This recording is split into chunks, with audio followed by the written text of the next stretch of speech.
This actually reminds me of a story that my grandpa used to tell my dad. So when you're hiding in the jungle, how do you know whether it's safe? Answer was actually spider webs.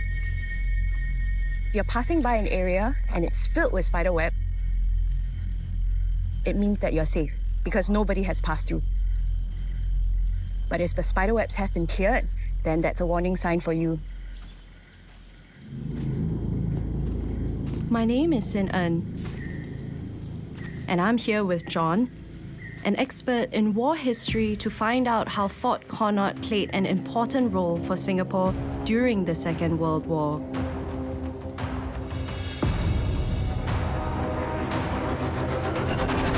What we don't know is the size of this fort. It has been abandoned for a long time. It is no longer very clear where the fort starts and where it ends. So I'm here with a LiDAR team that's going to do a 3D scan of the entire site. LiDAR uses laser beams to scan the surroundings and turns them into 3D maps of the environment. Okay, here we are at the 9.2-inch gun emplacement. And what we have here are two ammunition spaces. The shells will be kept here on standby. And when required, these will be taken out and loaded onto the main gun and they'll be fired off. Area here is different. This would have been the elevator shaft. Special permission must be granted to explore these spaces. We've secured it, and guided by John's deep knowledge of war history, we are going to unearth what lies beneath Fort Connaught.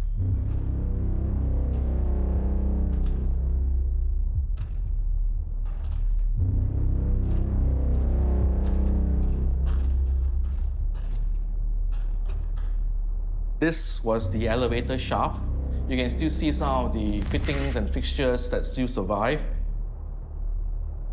And quite likely there would have been an engine there that will be helping with the hoisting, loading, and the propulsion of the elevator shaft.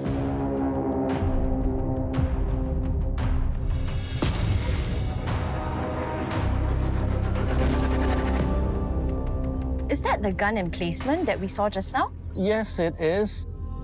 This confirms that the gun emplacement is supplied by munitions stored underground, and they use this elevator shaft that you saw earlier. The LiDAR scan shows that it connects to the chamber that we scanned earlier. Seeing this bunker at this massive scale, it's difficult for me to believe that the British were completely unprepared as the Japanese forces advanced in 1942. The British had the strength and ammunition. What caused their downfall was the lack of information or intel. Stronghold, naval base, strategic center, Singapore is above all one of the ramparts of that freedom for which the British Empire stands.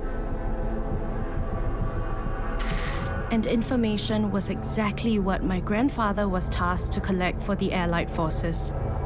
But how much of his stories were reliable?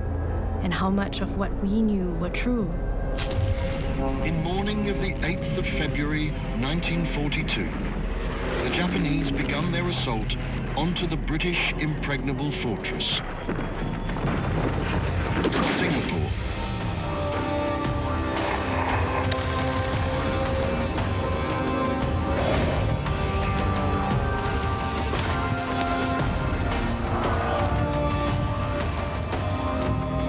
The only way to discover the secrets behind these forgotten relics and memories is a journey through time.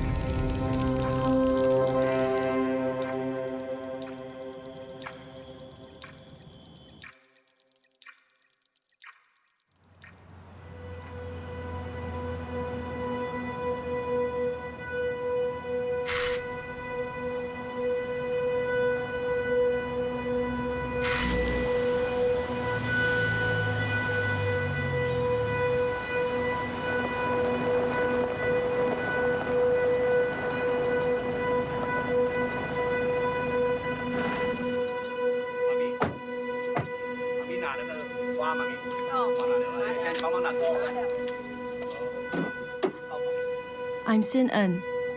I'm at a cemetery with my father, mother, and younger brother. It's Qingming, a Chinese festival where families come together for tomb sweeping and honoring the departed. We're at the grave of my grandfather, Wong Chu Hian. My family lives in Singapore, and it's been many, many years since I've actually come here for tomb sweeping.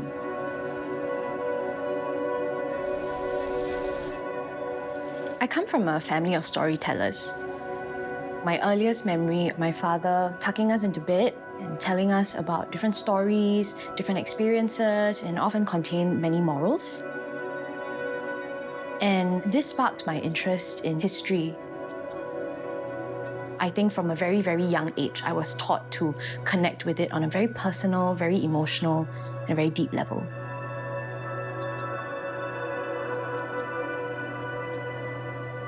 My grandfather was born in 1926. He came to Malaya from China when he turned 9. After my grandfather's passing, my father started to share stories about what my grandfather used to do during World War II.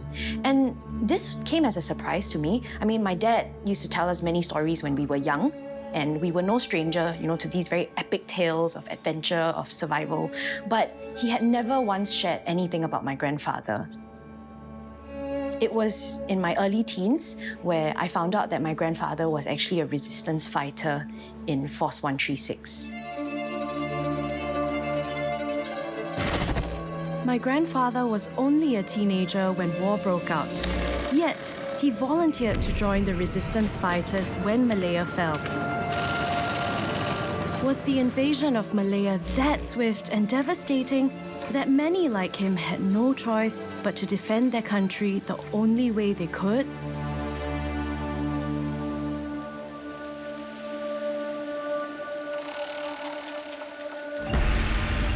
Early February 1942.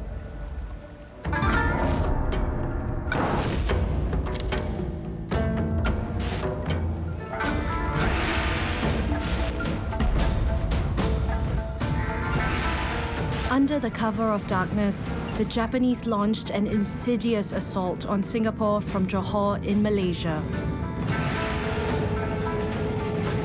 They said the Japanese knew that the place in Sarimbun, on the northern western part of Singapore, was not well defensed. Moreover, the British felt that the Japanese couldn't come through the Sarimbun because of the mangrove swamp.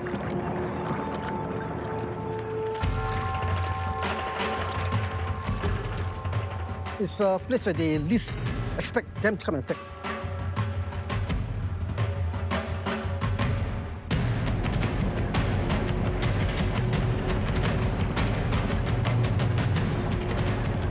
Marching towards Singapore City, the next objective was to capture Pasir Panjang Hill. At the highest point is Bukit Chandu, what is now known as Kent Ridge Park. This is to further pressure the British to relinquish control of Singapore.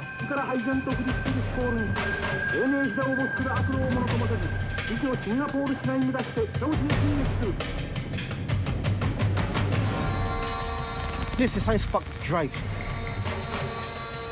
This is the exact route the Japanese took to capture Bukit Chandu. So if you look in this area here, you have lush greens on your right, you have lots of industrial buildings on your left.